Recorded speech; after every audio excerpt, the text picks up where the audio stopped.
take our attention some different type of mathematics. In number theory, there is a function called factorial function. Let n factorial. What is n factorial? N factorial equal to 1, 2, 3 up to n. That is a factorial function. When you look at z over nz, or in particular z over pz, which is contains n elements or p elements, it is interesting what would happen factorial in such a ring. This is the result of Wilson theorem. Now I am going to talk about Wilson theorem. Before state the theorem, let's go back history of Wilson theorem. In 1770 century, Edward Waring announced several theorems. His student Wilson stated one of the interesting properties of prime number. He says, if p is prime, then p divide p minus 1 factorial plus 1.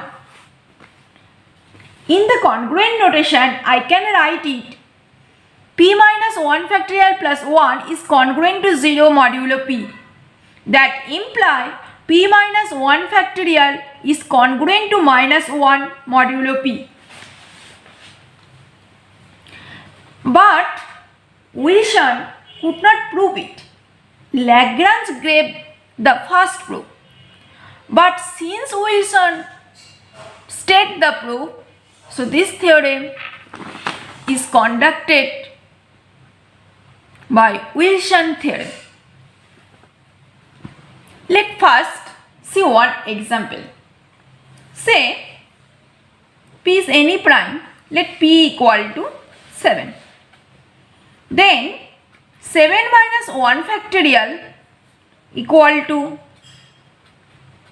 720, which is congruent to 6, which is also congruent to minus 1 in modulo 7. Okay. First notice, in modulo 7, 6 is congruent to minus 1. Generally, in mod p, p minus 1 is congruent to minus 1. Okay. Notice 1, 2 up to p minus 1 are relatively prime to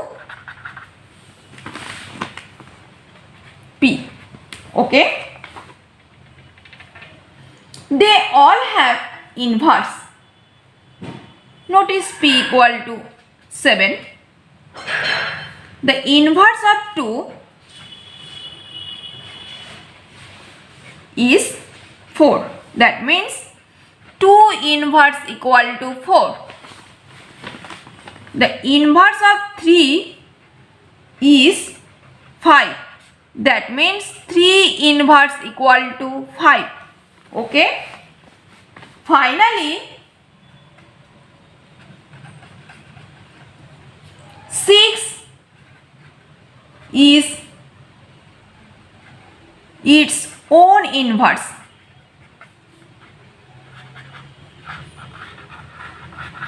As well as 1. Okay. Thus the Wilson theorem is unsurprising. We can now approach the same task differently.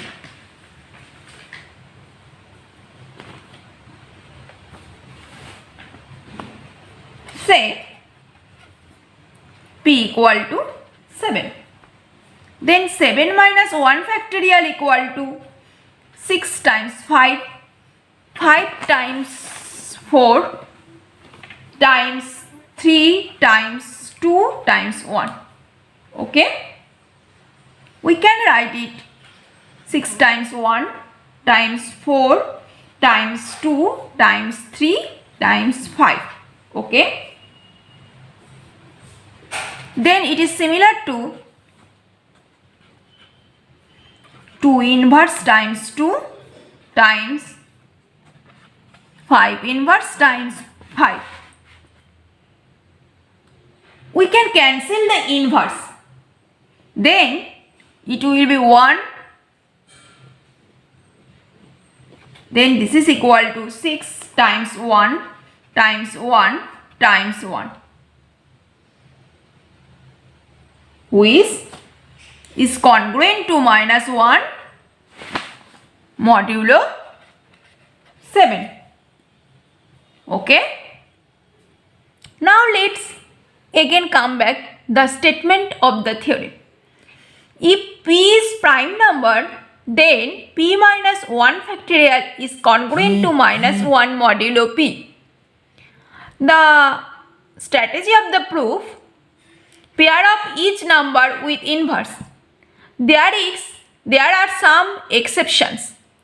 There are some numbers that are their own inverse. Then the solution is x square is congruent to 1 modulo p. That implies x square minus 1 is congruent to 0 modulo p.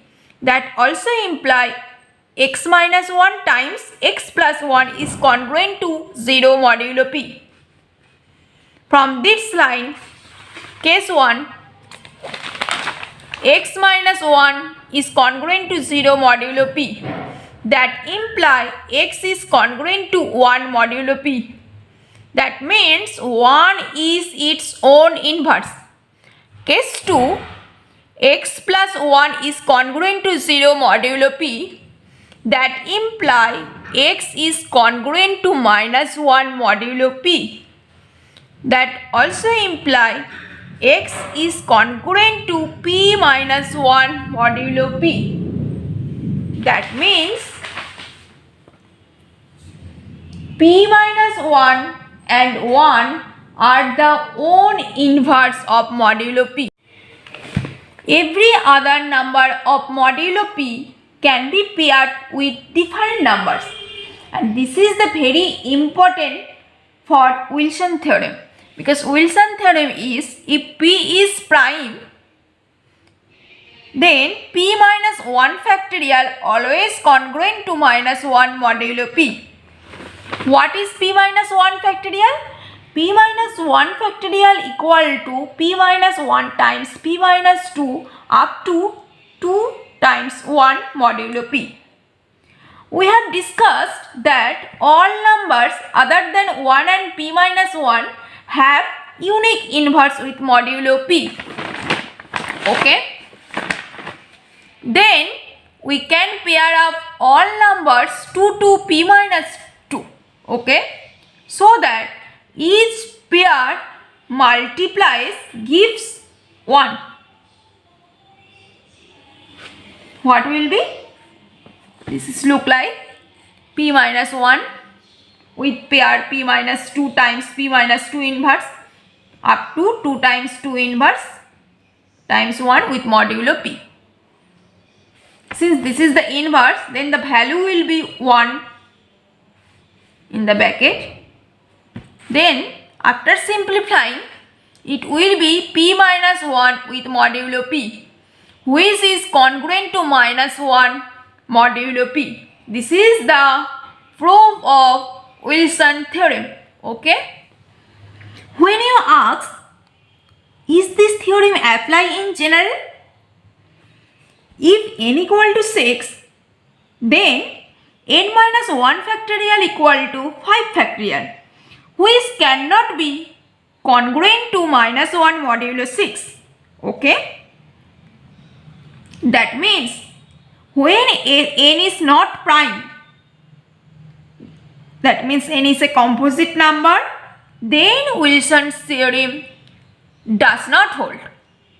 That means it is clear that Wilson theorem does not hold in general. If n is not prime, then n minus 1 factorial cannot be congruent to minus 1 modulo n. Okay. If n is not a prime, then almost always n minus 1 factorial congruent to 0 modulo n. Almost always is not same always.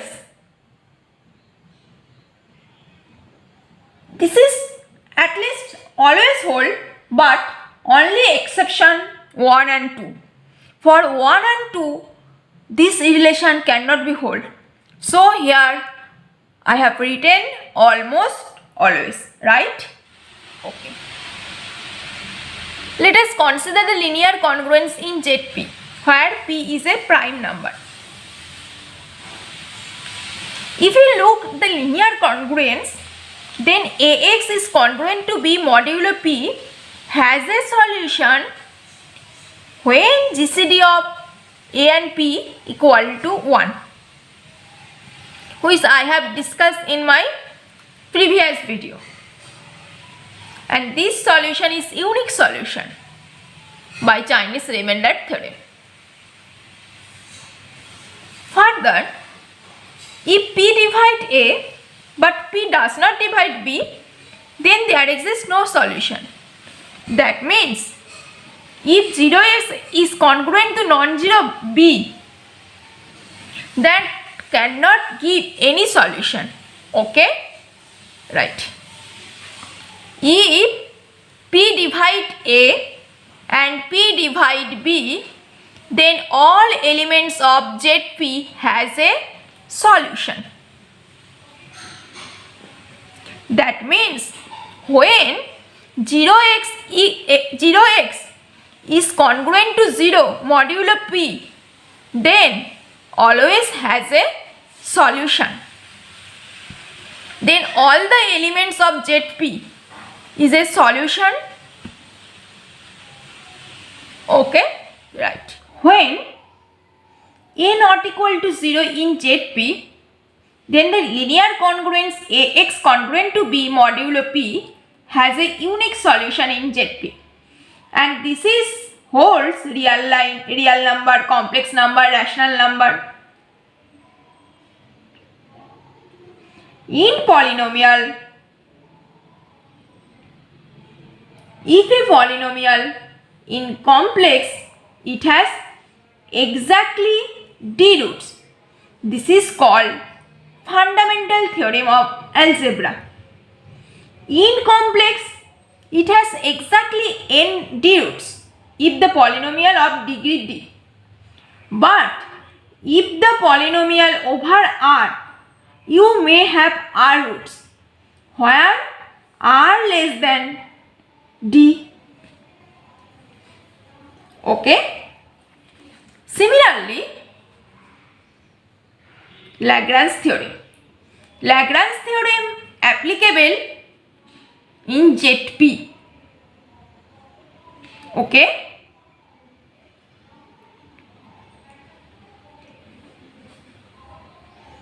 It is due to Lagrange name. The statement of the theorem is a polynomial of degree d over ZP has at most d solution. Why at most? Because let's see one example. X to the power 4 minus 1 in Z2 has exactly 1 root. Z2 means 0 bar, 1 bar. If you put 1 minus 1 equal to 0, then 1 is only root. Here the degree 4, but root less than degree. So, in ZP, we applicable at most. Let's see other example. X to the power 4 plus 1 in Z3 has no root. Have you understood why Lagrange use at most here?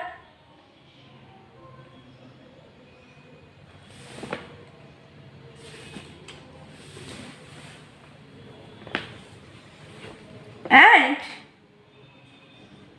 look, other example, x square minus 1 in Z8, and check yourself, it has 4 root. Here the degree d equal to 2 and the root 4, d less than 4. But this is not satisfy this Lagrange theorem, because Lagrange theorem always applicable only the prime number ZP. So for composite number this theorem is not applicable. Have you understood? Okay.